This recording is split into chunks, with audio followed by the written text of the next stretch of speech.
They must have hit that K dot and was like, they not like us. Is to see Bud fight Fundora because I'm really intrigued by that matchup. I mean, he's a champion. He's got to be ready.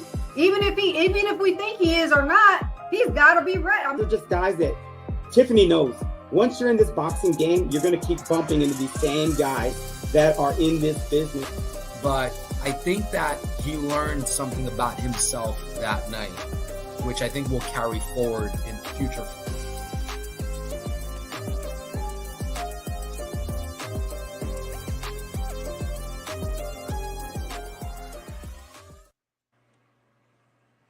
Hey, what's up, everybody? This is episode 116 of the Standing 8 podcast. I'm Aaron Soria from Los Angeles. With me are my usual suspects, Tiffany Daniels out in Ohio, Gary Kittleson, 3D Boxing Blog. We have a very, very special guest tonight on this episode, the Prince, Charles Martin. How are you doing today, sir? Any opening words, thoughts? I'm doing great, guys. Just excited to, speak and be back in the ring for sure. Yes. And you know what?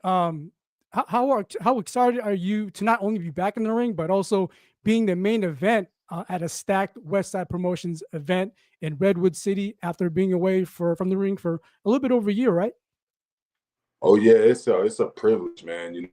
I'm very blessed and thankful that they even gave me the opportunity. You know what I mean? So I'm just going. I train hard. Every fight. I'm gonna show up. Give a great show. Give a great performance. That's awesome. And you being from St. Louis, Missouri, you bring years of professional experience to this Westside Promotions card that features a lot of exciting rising prospects out of California. How has the Westside Promotions family or culture been treating you leading up to November 16th? Oh, it's great, man. They got a lot California is one of the boxing meccas, you know what I mean? So there's a lot of great fighters and great talent coming out of there. So they know what to expect, you know what I mean, when we got something on the West Coast, for sure. Yeah. And, after you handle business November 16th, what are your immediate goals right after the 16th? Any preview, any agenda you have going forward that you could, share with us? Well, hopefully, I can be on the next December card with Westside, right, and just keep that momentum going, until we get that that big fight, like a Saudi Arabia fight, you know what I mean? Get one of those Ride of Season cards and get one of those top fights, you know what I mean? And I'll be ready, so I ain't just coming off with all that ring rust. A lot of these fights lately, I've been, having to deal with the ring rust and being out of the ring and inactive, you know what I mean? So for me to keep that momentum going, you know what I mean? It's everything. It means everything to me. Speaking about momentum, even though it's been a while since you've been back, your last fight, July 2023, against then undefeated Jared Anderson, I remember that fight vividly. You gave him one of his first real tests. I remember you hurt him with straight lefts from the southpaw. Give us your biggest takeaways from that fight, if you could share that with us. Yeah, it's just they called me with 10 days notice, you know what I mean? Yeah. So in the other 3 days were us traveling to Ohio, so it's only 7 days. I had no timing. I don't take nothing from the kid, but hey, everybody knows that knows boxing. I needed at least a little bit of sparring to be able to be successful. You know what I mean? And because the timing wasn't there. Just to follow up. When I hurt them, you got to follow up. Before they recover. So. Can I ask you about that real quick? Very hard when you're inactive. Had your full camp, 6-week, 8-week camp. You were in there with Anders, but you've been in there with a litany of great fighters. Does that fight go differently? Does the big baby Anderson fight go differently if you have a full 8-week camp before that fight? Out, man to man. I'll tell him to his face. He would have got knocked out. You know what I mean? Like, yeah, man. So you mean we need to get Turkey on the line to make that rematch happen, right? Absolutely. ASAP. Absolutely. all my rematches, in the game, as an amateur, if I had a rematch with somebody, if they beat me and we fought again, I beat them. You know what I mean? So, granted, you got to be able to make those adjustments. That's why I admire people like, you know, Mayweather in particular. You know, he knows how to, by the one half of the fight, he's already made those adjustments and he's already, you know, taking the lead. You know what I mean? So I got to learn how to turn that switch on quicker. You know what I mean? And make those adjustments. I wanted to go back to something real quick. You know, obviously a former heavyweight champion. Right before the pandemic, you got a really big win over Gerald Washington. Then you're out of the ring, year and a half or whatever it is, and you have that big fight with King Kong Ortiz. You look great early. You nearly stopped him early. What's going on in your mind at that point, and how close were you in that first round to getting Ortiz out, which would have totally, you know, changed your trajectory? How'd you, you know? That was the longest period that I took off, so it was 2 years off, and yeah, I was just going through the motions. You know, when I knocked him down, it was kind of like a video game. Like I would just go back to the neutral corner, and rather than having that urgency, I didn't have any urgency in that fight. And then with me taking it like that, I got up for the 6th round and bounced, and I didn't have no more legs. I was like, oh my God, you know, I'm not gonna quit. You know what I mean? But I didn't have no legs, man. So he started landing a jab, and then he threw that overhand left over that. But yeah, that COVID is no joke, man. When we got to Atlanta on Sunday, I was bedridden and stuff like that, and I ended up having COVID. My whole family did. My twins had COVID, my wife and me. They can go check. I don't lie about one thing about Charles Martin. You know, people talk about the excuses and all that shit. I just keep it real, man. I'm gonna tell it how it is. They can go check the medical records down there in Atlanta at the hospital we visited, and I had COVID. You know what I mean? And that stuff sticks in your system for a few days before you even get symptoms. So, you know, I'm not saying that was the reason, but that 6th round, I went to bounce and I had no more legs. I couldn't even get out the way of his jab, and he seen that and he threw a overhand left on top, and I was there. So you had COVID when you were in the ring, not in the lead-up. When you were in the ring. I don't know if I did, but when we flew from Florida to Atlanta to visit her family right after I fought, and I was in the bed. We went to the hospital because we were all sick, and the babies had COVID, and I had COVID, and she had COVID. We got COVID down there in Florida because Florida they don't care about the quarantine and all that stuff. They didn't care about that stuff. That was the only place that I could fight because I didn't get a vaccination. I had to go fight him in his backyard. You know, they didn't care about the vaccinations and stuff like that. So yeah, I remember that state being very, very lax as far as protocol and, you know, safeguards. Everything. They don't even drug test. I went to the venue and they didn't even tell me I had to take a piss test. So that's more lax than Texas. I know you fought in Texas too, and I thought that was lax. That's no drug test or anything. That's that's interesting. Florida is rebels.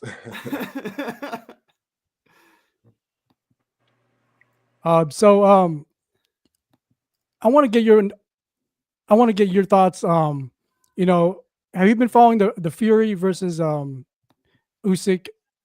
You know, the rematch is coming in December.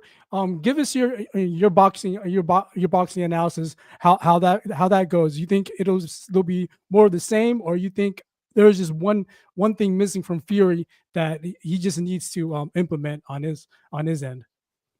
Well, I think Fury knows that Usyk has his number.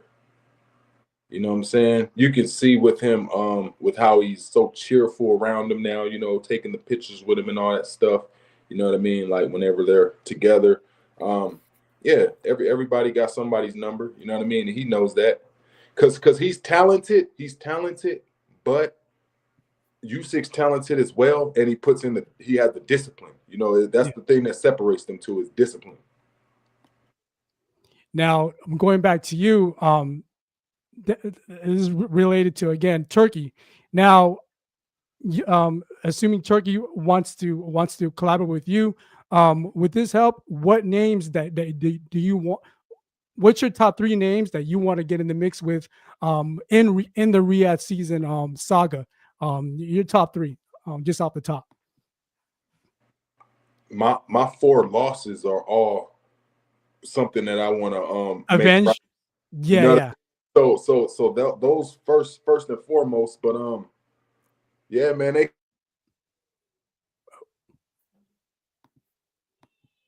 Oh, we lost him.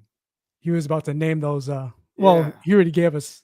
It was those 4 people. It's Anthony Joshua, Adam Konaki, King Kong Ortiz, and Big Baby. I'm sorry about that. My coach Henry Tillman just called me. You guys know Tillman. He just called me literally.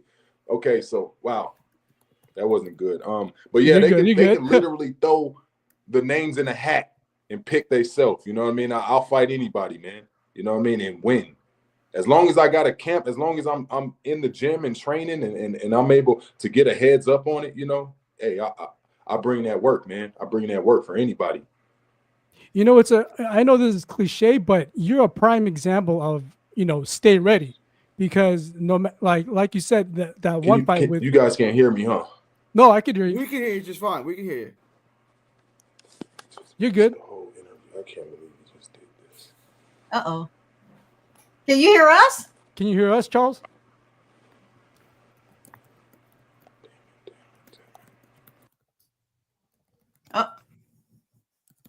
Something must be wrong. Can you guys hear me? Yeah, you can. Yeah, you're good. We can hear you, yeah. But I can't hear y'all. I can't hear y'all. Oh. Okay. You might have to reconnect. Can you hear us? I can't hear y'all. Tell them to log. Reconnect. Put it in the chat. See if you can put it in the chat. Maybe you can put it in the private chat. Oh, he'll come back. He'll come back. Wow.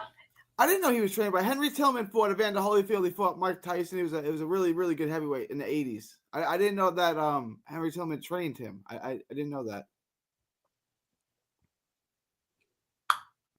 Hopefully. But yeah, that was interesting that he said that he wants to utilize Riyadh season just to avenge every 4 of those losses, including Anthony Joshua. I would love to see that, especially Anthony Joshua. Especially what happened with Anthony Joshua, right? And plus, Anthony, it's getting back. All right, I can hear y'all now. There you go. All right. Hey, so Prince, going back to where we left off, I asked you what top 3 or 4 names you want to get in the mix with in the Riyadh season saga, and you said avenge all your 4 losses, and I love that. And I said, especially Anthony Joshua, you got to get that back for sure. Oh yeah, but like I said before, I don't think y'all can hear me, but I said they could throw all the names in a hat and they can choose themselves, because I'm ready for anybody. I'll fight anybody. You know what I mean? Straight up. I also responded to that when you said that. I said that I know this sounds cliche, but you're one of the prime examples of stay ready, because you're always ready on duties when the duty calls, even when it's a fight you weren't scheduled to fight, you're ready to go. Right. Especially with that Jared Anderson fight, that's another great example, and you gave a great account of yourself in that fight. And I don't even think, I kind of feel like from my point of view that you're ready as if you fought like not too long ago, in my point of view. So it's very exciting to see you upcoming November 16th. And I know you're ready. And I even seen some of your recent story posts on IG, like you're having fun out there. It's you're ready to, show out again. And I know you will. Heck yeah, man. Like I said, man, it's just a real blessing, man, because, with me sitting around not being able to do nothing, I'm already, at 38, you know what I mean? This don't last forever, the window closes fast. So, just for somebody to acknowledge me, to see me, to be willing to work with me, I'm forever thankful for Patrick, you know what I mean? And Westside Promotions, you know what I mean? I'm ready to get this popping, man. And then I even want to do one in my city of St. Louis.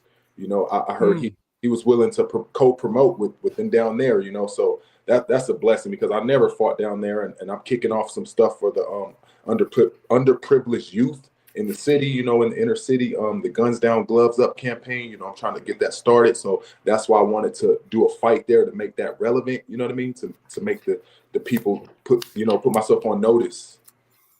I wanted to ask you about that. You turned pro, I think, in 2012, and you fought basically every month You fought nonstop early in your career, all the way up until you basically won your heavyweight title. You're super, super active.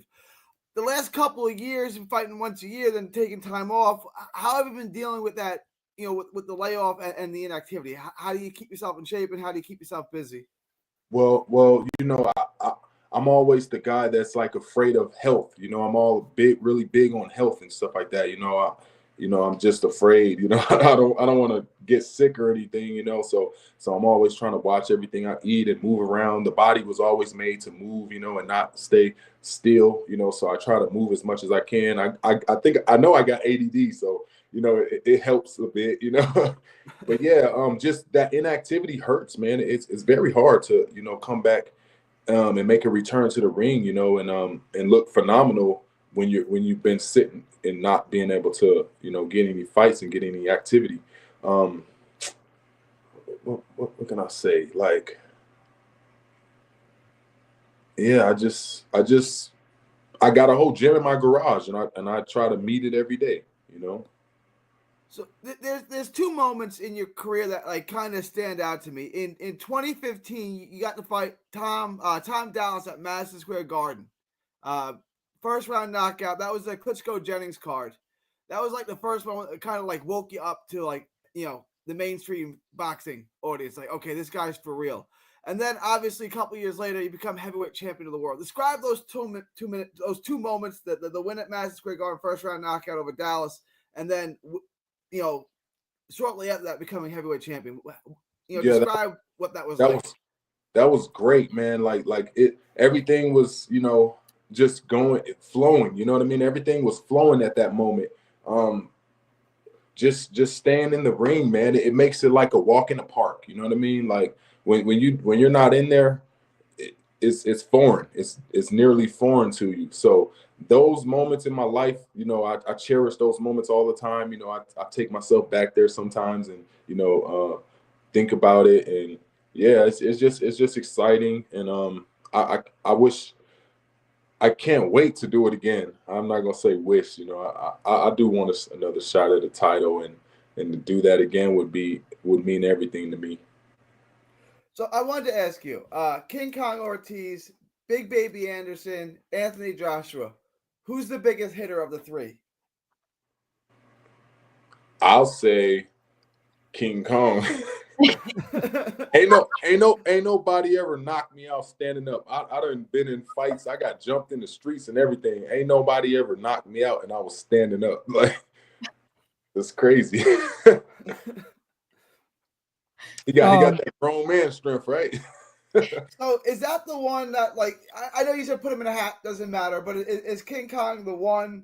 Because you were close to finishing him, and you were dominating that fight early. Is that the one that kind of really sticks in your car? Like, I can have that one back. I know I could win that one. Yeah.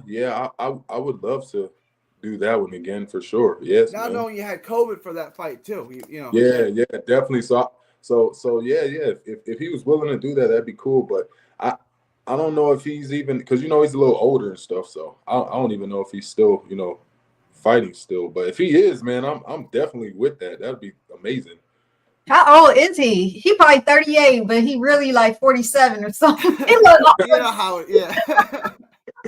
Yeah, he's probably like 40, 44 now, probably 43 or 44. So St. Louis, man, the Midwest. I'm from the Midwest. I love the Midwest. How does it feel being from? I'm from Ohio. So I'm from Cincinnati.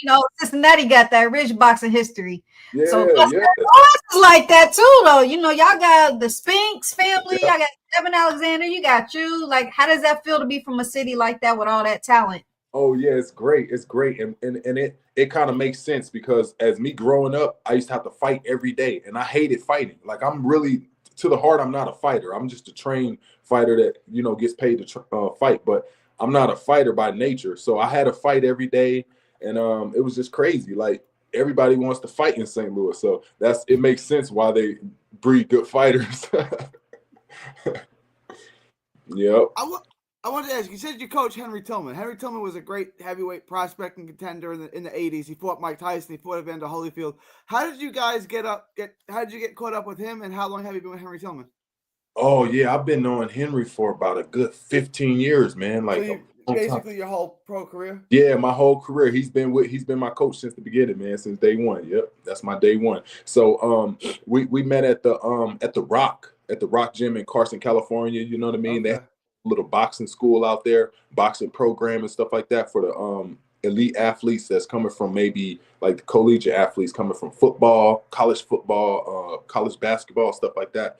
And they was trying to make that little transition and turn them athletes into boxers. So I found my way out there. I was a little smaller. I wasn't an athlete or nothing like that. So, I had to kind of lie on my application. I had a little bit of kickboxing background, you know what I mean? Just something. It wasn't even competing, no competition, So I went out there, they gave me an assessment, and I guess they liked me a little bit. So, I waited and prayed on it, prayed and prayed. Maybe like 2 weeks later, because actually it took me 6 months to even get out there for them to evaluate me and look at me. You know what I mean? I didn't stop though. I was relentless. I kept hitting them, kept calling them, you know what I mean?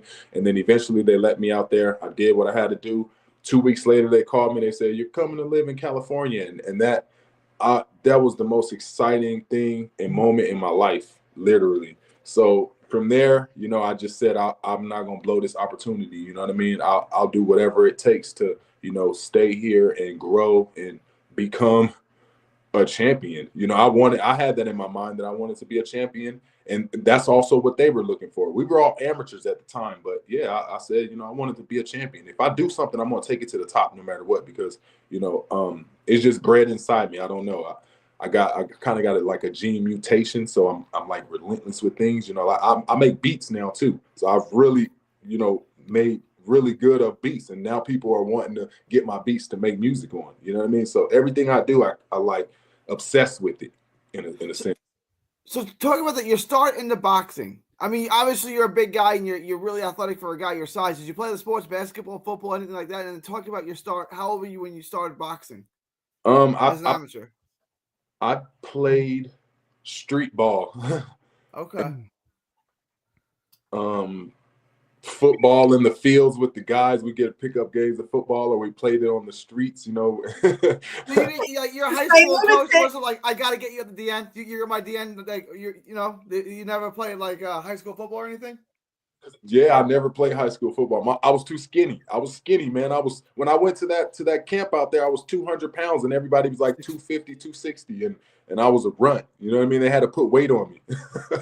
So yeah, I never. My mom and my family didn't want me to play any football because they said you'll get hurt. I didn't believe that because I was athletic. I always was athletic, but I was just very, very skinny, tall and skinny, and that wasn't for me. And then I sucked at basketball. I didn't have any hops.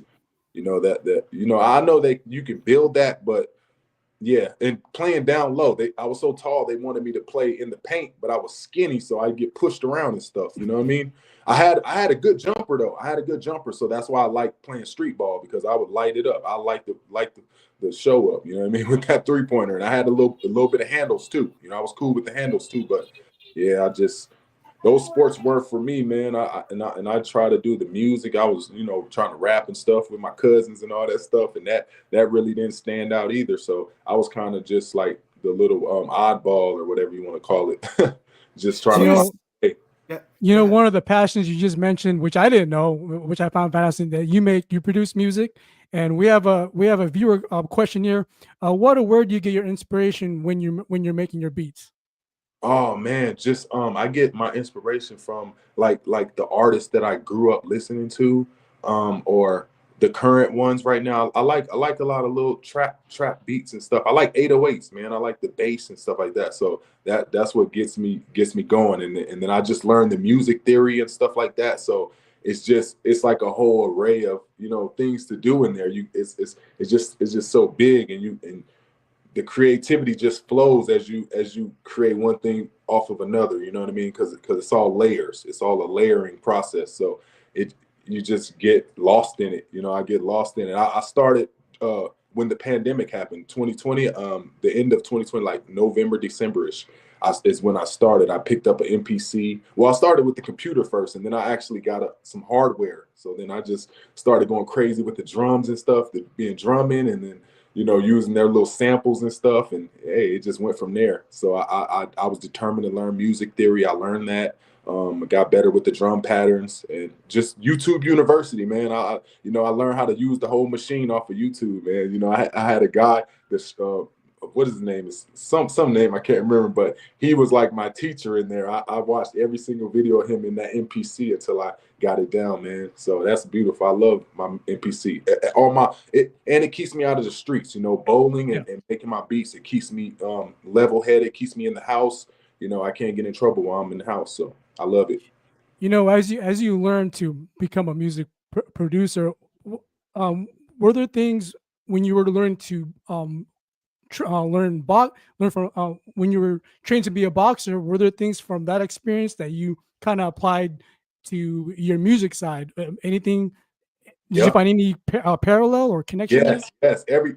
Boxing is so like big that it translates into any aspect of life. You know what I mean? Like the discipline, the hard work, the dedication, it all translates to no matter what thing you want to do in life. You got to have those kind of things. You got to have that dedication, that consistency, and just stick with it, because that's how it is in boxing. You might come out and you're sparring, you just learn how to pop the jab and stuff, and now your coach has you in the ring and you spar for the first time. You might get hurt, you might get stopped to the body, and you got to go home and you got to say, is this for me or not? You know what I mean? And some people say, hey, this isn't for me, and they give it up, or some people say, hey, man, I got to find a way. You know what I mean? I don't know how I'm going to find this way, but I'm going to just keep trying, and maybe it'll come. And that's exactly what it does. You know what I mean? It doesn't just, sometimes it doesn't even come gradually. Sometimes it's just like a switch that turns on. One day it's just like, boom, okay, now it all makes sense. That's how boxing was for me, and that's how a lot of things are for me, man. I'm like a late bloomer, so I might not get the obvious for a long time. It's like, oh man, people might be looking at me from the outside looking in, like, look at this. That's so easy. You don't even know what's going on. But then, eventually, when me not giving up, it slowly just resonates. You know what I mean? And then I catch it one day. So yeah, that's awesome. It's the same thing. Also, we have another viewer question. This is going back to boxing now. Actually, Steven. That's Steven Ruiz. That's asking. Okay. That's a technical glitch. But Steven Ruiz, he says, Charles, Prince Charles, if you could fight one guy, past or present, someone you respect, who would you love to fight? That you respect, past or present, that you would love to fight? Oh, man. It's a lot of them, but I would say Muhammad Ali. And it would just be like because he's like the greatest to me. Like he's the reason why I even like acknowledged boxing in the first place as a youngster coming up. You know what I mean? Like Mike Tyson and Muhammad Ali were my favorites when I was a kid, and Holyfield too. And then later on when I learned about George Foreman's life and stuff and how he was, and I started to like him too, especially after that movie. I wish I would have watched that movie that he made right before I fought Jared Anderson. That would have made a big difference. Fight, yeah. The older man coming back and taking that title is amazing. and us boxing fans, we love when that type of storyline happens and it comes to fruition. So that would have been awesome. Definitely. Oh yeah. And then you got Rocky Balboa and stuff like there's so many Julio Cesar Chavez, like there's so many fighters that I love, man. You know what I mean? So yeah, definitely. Now since you brought up, well, Steven Ruiz, he wants your take on this. Speaking of Tyson, what are your thoughts on him fighting the YouTuber Jake Paul, the fight that's coming up? Oh yeah. Give it to us raw. Like what do you raw? Okay. Give us the real on this. Me personally, I know it's not a real fight because Mike Tyson is now a grandfather. You know what I mean? Like he's an old guy, and I know Jake Paul could kill him. You know what I mean? If because he's old. He's an old man. Right. You can't beat father time. But I also know that kid is a YouTuber and he has a lot of fans, a lot of people, a lot of eyes on him. So with him doing that, it's kind of honoring Mike Tyson, you know what I mean? And it's a respect thing, because I know it's going to be like a little sparring match, and we definitely want to see it. It's great, but it's also lacing, you know what I'm saying, lacing his pockets and getting them right, you know what I mean? And it's just him honoring him, you know what I mean? That's all I look at it as. It's a respect thing. So I love it. I got a question about that. Now, you know, typically you come from USA Boxing. When it's a Masters, you know, they usually fight with 16-ounce gloves, right? I heard this fight is going to be with 14-ounce gloves. What do you think about that? You think they should up it and make them wear headgear, or you think it's okay to wear 14-ounce gloves? Or something like that. Yeah, make it like an exhibition, you know, because yeah, man, at the end of the day, he's still like 60 years old or something like that. You know what I mean? Like it's cool. He looks really good with the training and stuff like that, but I don't, you know, he shouldn't be getting punched on, you know, at that age. You know what I mean? Yeah. I want to ask you, for me, it was Pernell Whitaker. When I saw Pernell Whitaker fight, like, okay, this is what I want to do. I want to fight. And I was in the boxing gym after that. Was there someone that you watched growing up that made you fall in love with the sport? Like, okay, I want to do that because I saw him. No. I mean, I knew all those fighters and stuff, like the Holyfields and stuff. But you know, I've watched them and stuff. But really, I had no idea. You know what I mean? It kind of just fell on me, and then it's like, oh, you got a chance to be a boxer. You got an opportunity to be, and I was that guy that I had nothing going for me. You know what I mean? So I went back to school for pharmaceuticals. You know, and I got this opportunity from a friend. And he's like, hey, there's guys training over in California, and they're paying people to train, and you know, you learn how to be a boxer, you know, and it was just that. It wasn't even nothing about turning pro and being a champion or anything. And I just said, hey, I don't have anything going for myself, so I'm just gonna take this opportunity and run with it. You know what I mean? If God calls me to be a boxer, now I'm gonna go be a boxer. You know what I mean? You became heavyweight champion of the world, so it worked out well for you. Yeah, you made the most of that. I think that's how life is, you know. Like, you know, I'm real big on the spirituality these days. So everything, I believe in things coming together, and you just not forcing it away, you know, not you know, just let things in life come together naturally. You know what I mean? I'm a real big believer of that. And the people in your life, or some people are there for a reason. You know what I mean? You have to be a good judge of character in the people that you keep around you, because you know these people are playing a piece of that puzzle and that fits your life together. You know what I mean?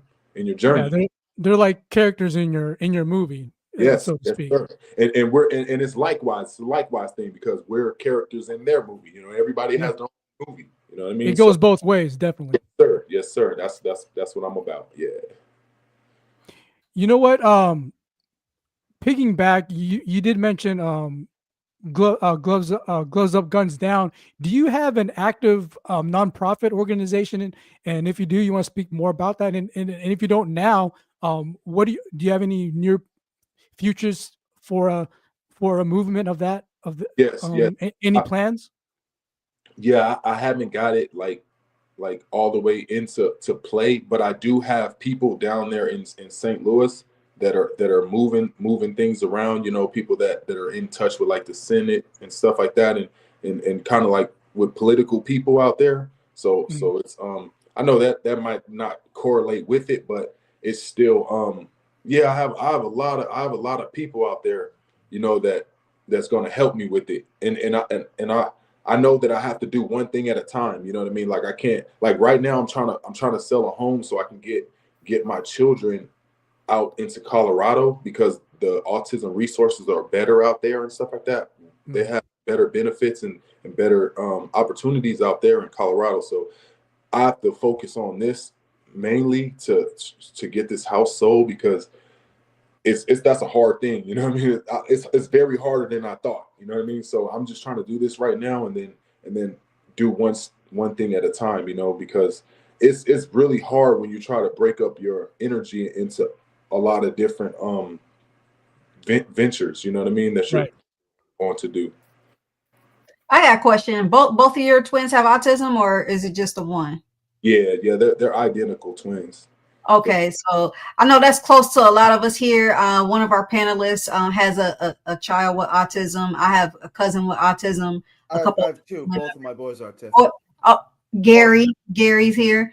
So like, I wish you the best with that. That I know that's tough on a lot of families. So and then I don't know if you know Jamel Herring, one of his kids has autism. So I know it's real tough on everybody when you have to deal with those type of things. So I'm excited that you are like moving your kids and trying to find a place for them to be and flourish. So that's great. Thank you, ma'am. Thank you so much. I try. That's all we could do is just try and be the best version that we can be. Be better than we were yesterday. That's all I'm trying to do is, help. That's the main thing too. When at the end of the day, we're all here to, help people. You know what I mean? So that's all that matters to me. I just want to give back to the children, give back to the kids, give back to the communities. That's all that matters, man. Really. I wanted twins and I ain't get twins. What the heck? My brother has twins though. Right on. It's a beautiful thing to have twins, man. Like it's just seeing two little people, and they're the same, and you get to dress them up.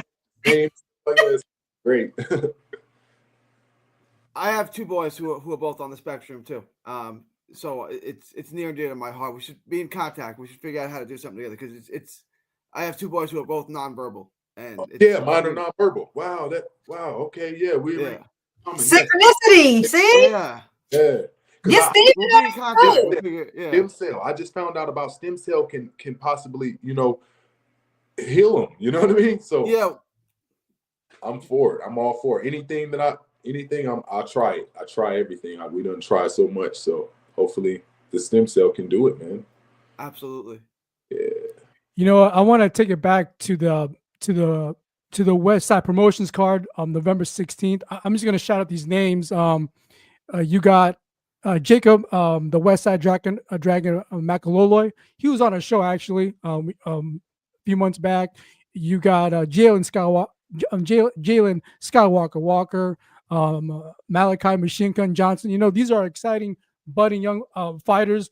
I don't know how the schedule's been like as far as press events, but have you ever had a chance to, conversate with them, give them advice for their careers? And if so, would you like to share that with us here? Yeah, I would love to speak with those guys, like definitely, but personally, I know a couple of those names that you mentioned, by the way, and they're in California as well. But and I follow them. I follow some of those guys, but I haven't spoke with them. I haven't ever got the honor to speak with them yet. So that'd be tight if we get to chop it up a little bit at the weigh-ins or something like that. You know what I mean? Or even prior to the weigh-ins. Awesome. Tiffany, before we end it, any last comments or thoughts, questions for Charles Martin? What the hook gonna be? I don't need no fucking hook on this beat. Hey, I love Murphy Lee and St. Lunatics. They was my favorite. Yeah, I like it a lot. I just want to thank you for coming on, being a guest ahead of your fight. You did mention that you gonna try to fight again in December. Is that what you said? Yeah, if they allow me, you know what I mean. I have to just let that fall into place. If they like what they see and they with it, then I'm with it. You know what I mean? Well, I wish you the best on your upcoming fight. We'll be tuning in and try to, make sure we're a part of that and make sure we support you. As far as people back home, Ohio runs boxing. Shout out to Cincinnati Golden Gloves. They did a 2-day sparring event today, this past weekend. Everybody's getting ready to go to the Nationals. So shout out to them. Real deal boxing. Camp of the Greats. And all my friends back home. Shout out to everybody. Thank you. Right on. Awesome. And Gary, any last words, last questions for Charles Martin before we end it tonight? No, it was an honor and it was a privilege to get to talk to you, former heavyweight champ of the world. Look forward to seeing the rest of your career. And how far do you think you take? Do you think you can get back to the top? Yes, sir. I'm a firm believer of it. You know what I mean? With the help of people like Westside Promotions, they keeping me active.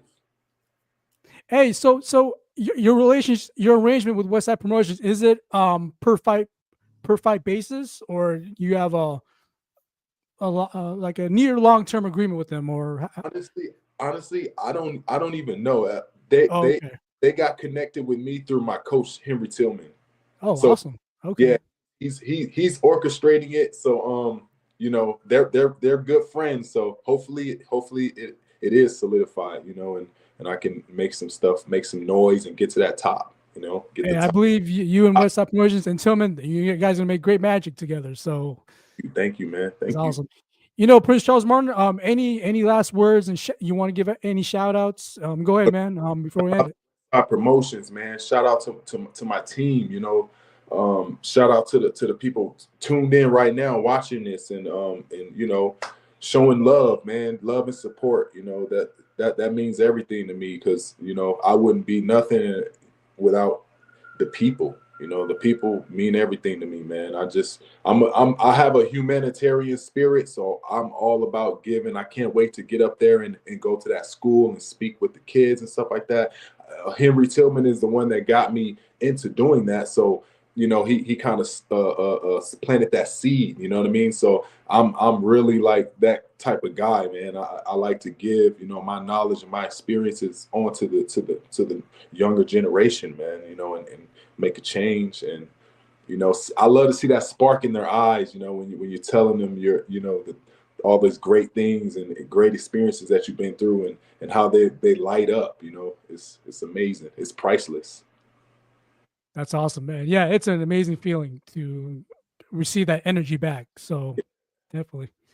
Yep. So that's going to be it for episode 116. The one and only, the Prince Charles Martin. Be sure to check. He headlines the main event, Westside Promotions card, Saturday, November 16th at the Fox Theater, Redwood City, California. Be sure to hit up Westside Promotions Instagram. All the ticket information is there. With me, Gary Kittleson, 3D Boxing Blog, Tiffany Daniels from Ohio, First Lady of Boxing. I'm Aaron Soria from Los Angeles. Thank you, everyone, for tuning in, listening in on YouTube, Facebook, wherever. You guys have a good night. Peace.